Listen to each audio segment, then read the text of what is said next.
The resurrection of the dead in Judaism.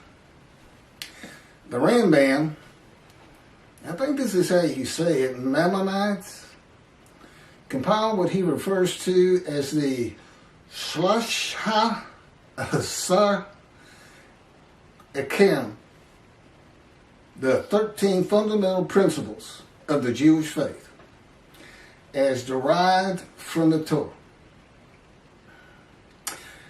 Rambam refers to these 13 principles of faith as the fundamental truths of our religion and its very foundations.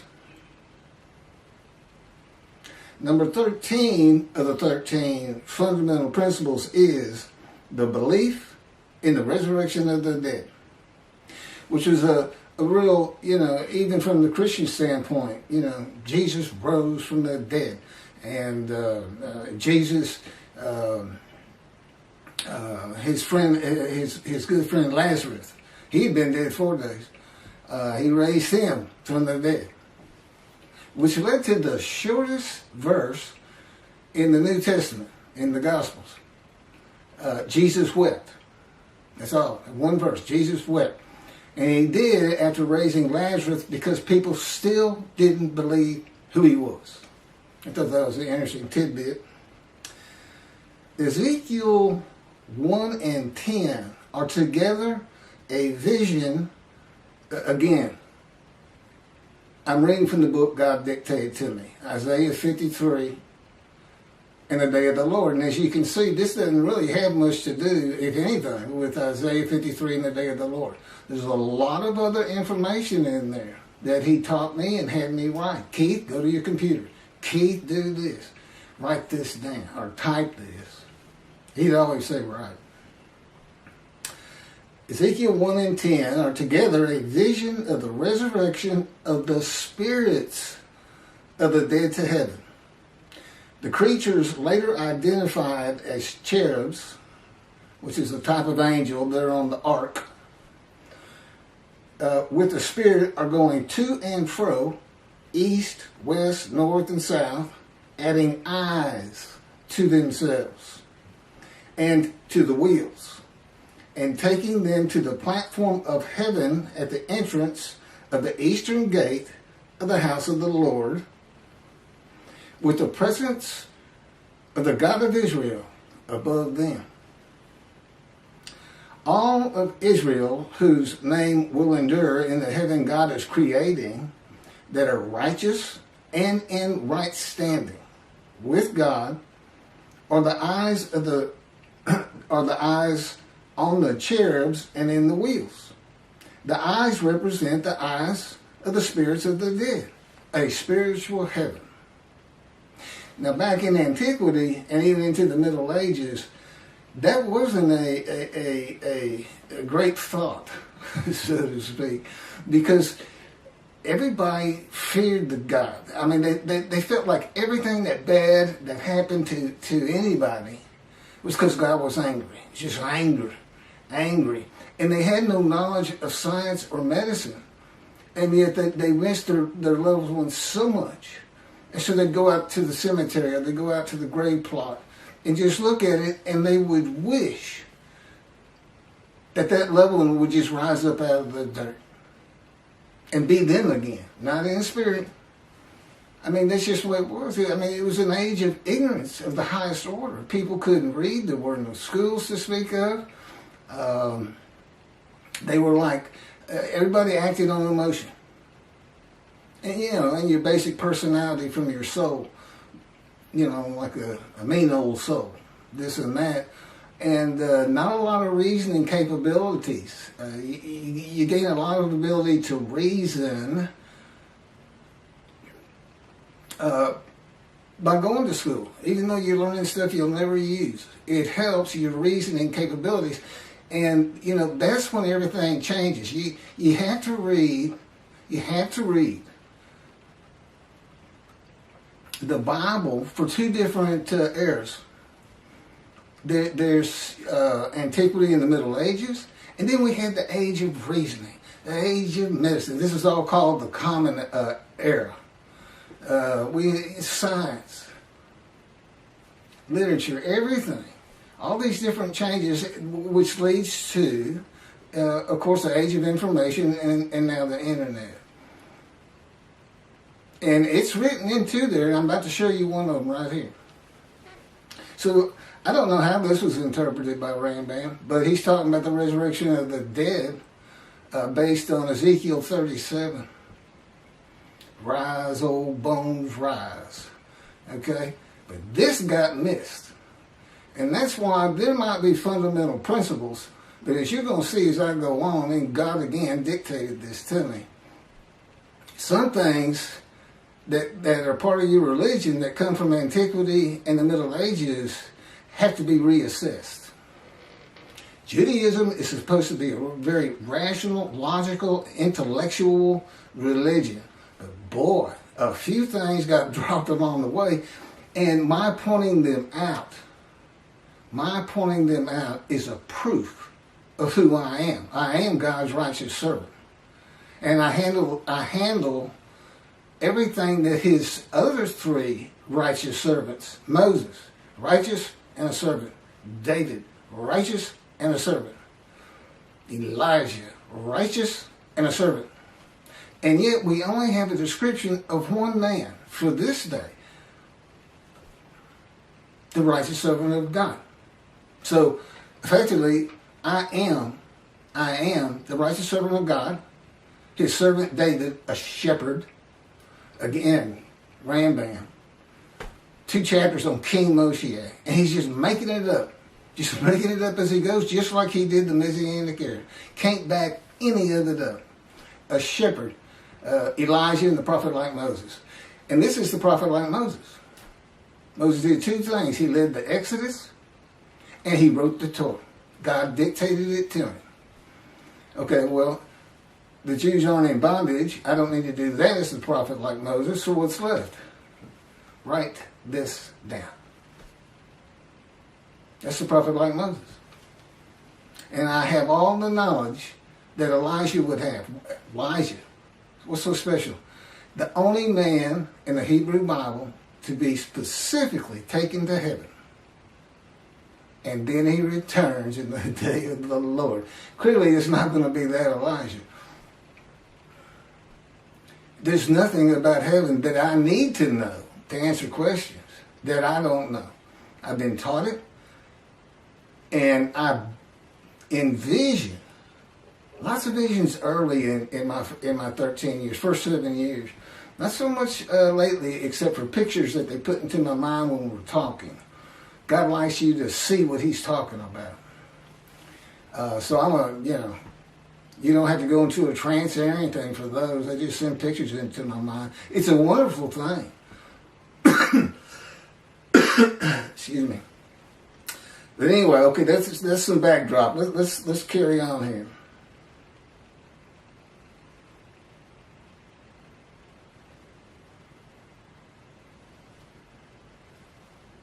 Okay, there's the eyes. Okay, a spiritual heaven. That's where I left off. And this is Isaiah 65, verse 17 through 18. For behold, I am creating a new heaven and a new earth. The former things shall not be remembered. And I know why that is and how it occurs. They shall never come to mind. Be glad then and rejoice forever in what I am creating. For I shall create Jerusalem as a joy and her people as a delight. And this is Isaiah 66, verse 22. For as the new heaven and the new earth, which I will make, shall endure by my will, declares the Lord, so shall your seed and your name endure. Spiritual heaven. God, what's this all about? What are you doing? I'm going to make a new earth and a new heaven. The new heaven is the spirits of the Jewish people. With the name Israel endures. Considered angels. The angels Israel. is how he refers to it. That's what makes it a new heaven, a new host of angels. So, in the new earth, the same story again. You get to watch it. You get to watch it, Jewish people. You don't want to miss heaven. Now, I've been there. Generally, I can still sense my body. But I've been there in pure spirit. And but he tells me you'll feel your body, your physical form.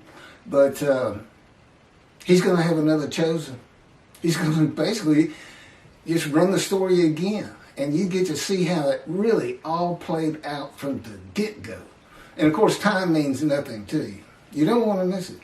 And that's my proof of an Elijah. I just showed you the prophet like Moses. There's my Elijah. Can't really show you a David except for I bring the reckoning in the dismissal of the rabbis, which is on plenty of videos. God has, I am the reckoning, and I am the wrath on Christianity.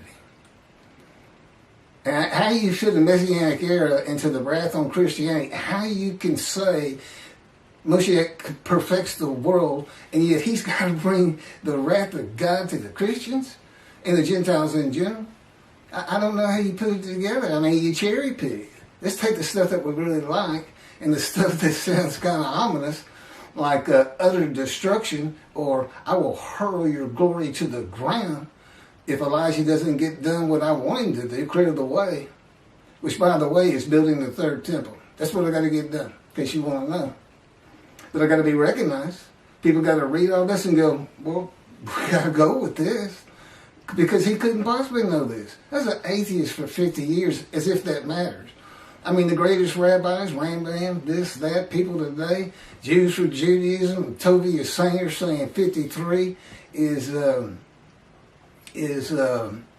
people Israel as one, all Jewish people as one man.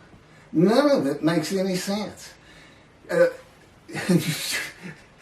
Tovia bases it on the Holocaust, that there was a guilt offering. Let's go to Leviticus. He went Christian. He's going to use the animal, sacrificial, and worship laws for a human being. And that's adding to Leviticus. You're not supposed to add to or take from anything God had written. The Christians killed one son.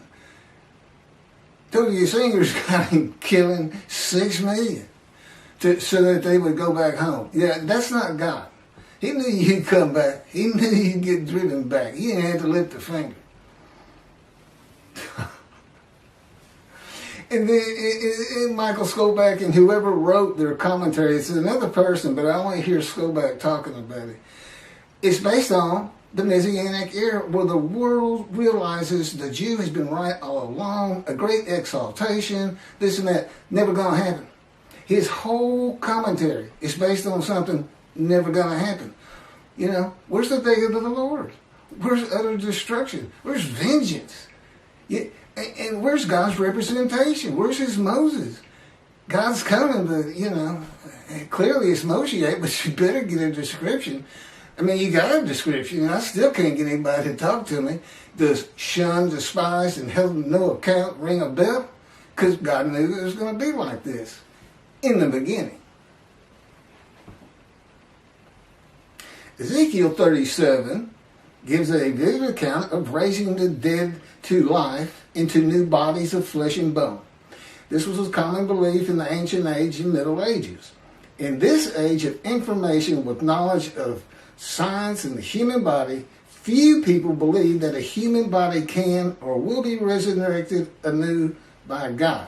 You cannot take, we know, but you cannot take the ashes of bones and make a new human body. You're just making stuff up. When did God do that? You ask, can God do that? You know what the answer is? No, he can't.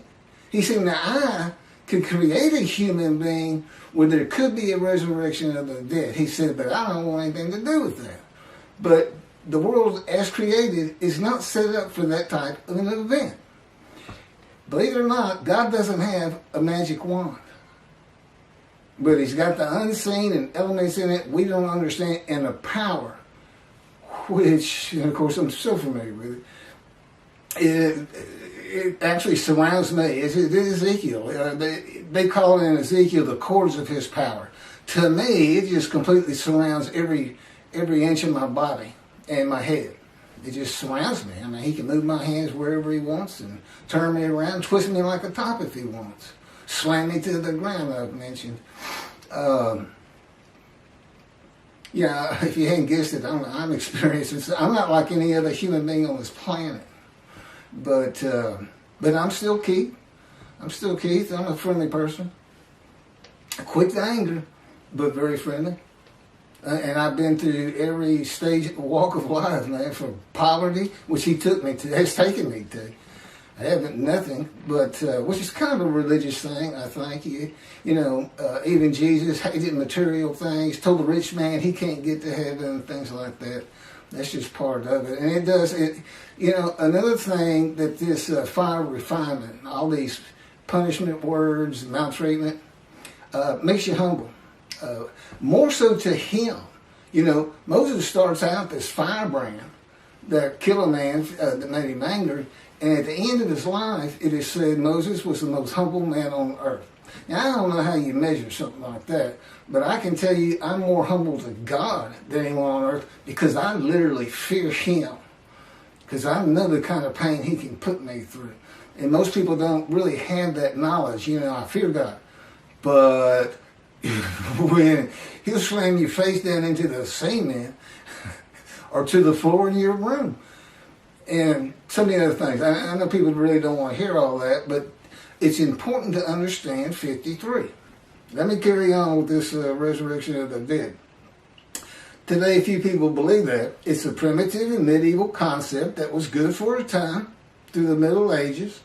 That is why God provided visions of heaven, conforming to the beliefs and world of the Jewish people in the Middle Ages and before, and a spiritual heaven for a more enlightened time of reasoning and knowledge.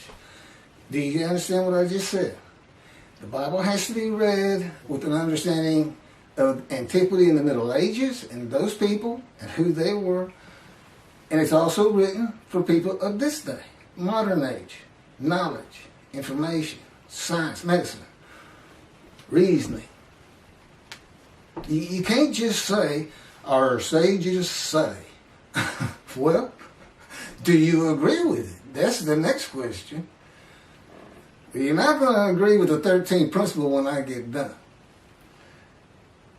The burden on Israel and the practicalities of such an event of millions of people suddenly appearing in the land from the time of Abraham to today is unimaginable. You got 6 million from the Holocaust alone. Many would be illiterate and savage, and few would be trained to work in this society. This would include the Israelites for 400 years as slaves in Egypt. What are you going to do with those people? Run. God says run. This is what you're going to do. It'll scare you to death. All would have to be housed and fed and educated, illiterate and savage. It'd be a prophecy that destroys the government of the state of Israel. I don't even know if you could fit them all in. From the Israelites in Egypt to the Holocaust, since the Holocaust.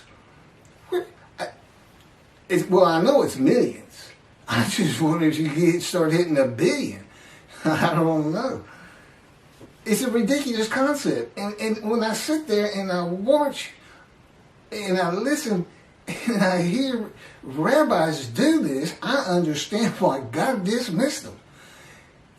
Basically, you're going to have to get all this straight. If you want to remove yourself from dismissal, rabbis, and enter the scroll of remembrance of Malachi 3, which is what takes you to heaven, if you want to remove that, you better go read these books. It's just 2 of them. One of them is my life, the life of God's righteous servant by Isaiah 53, and that's to show how I fit the verses. That's what it's all about. And then that's the first 7 chapters. There's 14 or 15, and then God speaks to me. And from that point, it's all about him and me. It's pretty interesting. It's a pretty interesting time.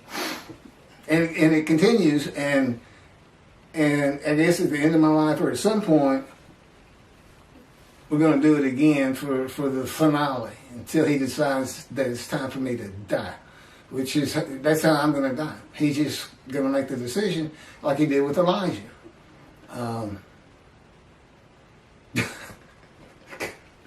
Nothing. Okay. The resurrection of the dead in a human body to a heavenly earth, the world to come. No, that's Messianic. There's also a world to come, which is really amazing to read. Because it's not in the Hebrew Bible. And look, this ain't oral tradition stuff. This is somebody who wants to please his following and get money, if you ask me and God. That's what this is. He's just making it up. It's not an oral tradition. Now, I don't get into the Torah at all. And the oral tradition, I'm going to read it the way God says it in just a second, but we don't get into that at all. I know Rambam said Moshiach would read Torah day and night. Well, no, I don't. But I definitely am a scholar on the prophets and the day of the Lord and everything I've been talking about 45 videos that we keep flipping. Find you a motorcycle and just stick with it the last 2 or 3 because, you can go back 4 or 5 and we're just redoing them to keep them circulating and adding. Like this is brand new. I may have touched on this before, but we're throwing a couple new ones in here and there, and eventually I may end up being a vlogger, I think they call it. This is what I'm doing today. I'm going to go ride on a motorcycle.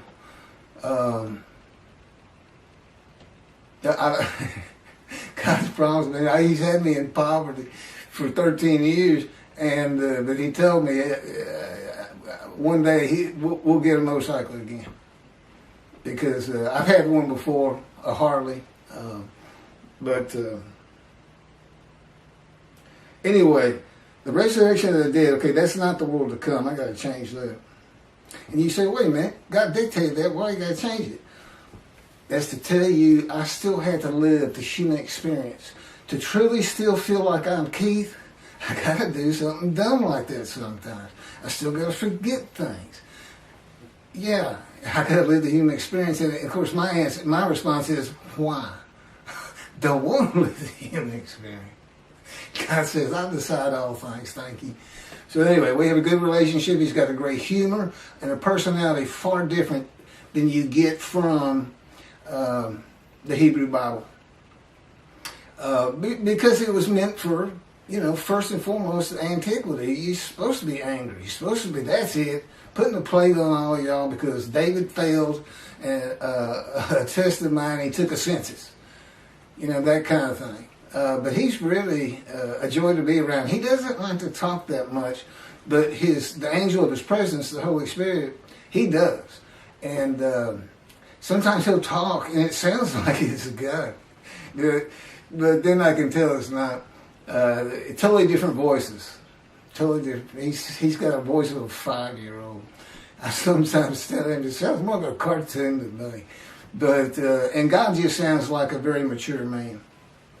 He doesn't really talk to me that much except when he's tormenting me and torturing me. Oh, that's what I asked him. I said, I see all these words, wounded, chastised, bruised, crushed, maltreated. I said, where's torture and torment? He said, that didn't really fit. That's what it is, by the way. Okay, the resurrection of the dead in the human body to a heavenly earth is also said to be a sign that Moshiach has arrived, or that it will happen in his lifetime. This is a teaching from the ancient age and Middle Ages that continues today. Moshiach's here and it's not happening. Okay? It's not going to happen. Judaism's reliance on everything that the sages say in an era gone by in the oral tradition, it is important for the laws of the Torah. But the Talmud's stories, opinions, and commentaries outside of that have to be viewed in light of this age of reasoning and knowledge. The day of the Lord and the arrival of God's servant David See, he calls him David, a shepherd. According to the prophets, must be interpreted with the evolution of humanity from the ancient age to the age of information in mind. The eras in between and in the eras to come. I'm not sure what that one means. By the way, he doesn't always explain everything to me. I'm not on the executive committee. I don't make decisions. I don't decide when I go to sleep. I don't decide what I eat. I don't decide what I get to watch on TV. I don't get to decide when we do this. It's 3:30 in the morning, and he just said, just out of nowhere, you know what? Let's do another YouTube video. I've been having computer problems, and suddenly, the problems with my computer that I've been suffering through for 2 to 3 days, brand new computer I got with my stimulus check. God says, go to Microsoft support. He still won't just tell me, but I found the answer. And basically it was hold the power button down for 20 seconds. He had let me suffer angst, unhappiness, sadness. What am I going to do? Do I throw this away? I know I got a warranty, but I don't even know where these people are. I got it over the internet. On and on. See, he'll let me do that. He says, and the reason is, the day is coming. The day is coming. When you're not going to feel those things anymore. You know, once I get recognized, once I'm the God's righteous servant, Moshiach, David, Elijah, prophet like Moses, being recognized, and we're bringing the vengeance and hopefully helping the rabbis remove the dismissal so that they can enjoy that fine heaven. Because there's 2 covenants here, and one of them's the covenant from Jeremiah 31 where God says, I forgive your sins, remember them no more. You become a holy seed to build the 3rd temple, just as he did for the Assyrian Babylon exiles. He forgave them. He said, it's not because you deserve it, it's for my name. But what did they do? They built the 2nd temple. That's what it's not really said specifically, but that's what happened. And forgiven again in the day of the Lord. And that's, in Jeremiah 31, see a time is coming, see a time is coming, see a time is coming. That was the time is the day of the Lord, and it's here. I got too much other information on that, but okay. Well, thank you for listening to all that, and for the rabbis, I think you should consider this fundamental principle that you got from Rambam. I mean, I don't see a fundamental principle of your faith. And see, I was an atheist for 50 years. I'm not a religious person. I understand the concept. Well, this is what we believe, because that's what you get from the Christians. You can go to them and say, look at this and that and this and that. None of that makes sense. None of that makes sense. And this is what you get. Praise Jesus. Praise Jesus. Logic doesn't matter. Well, for the Jews in Judaism and for the God of Israel, it's going to start mattering if the rabbis won't see heaven. Thanks a bunch.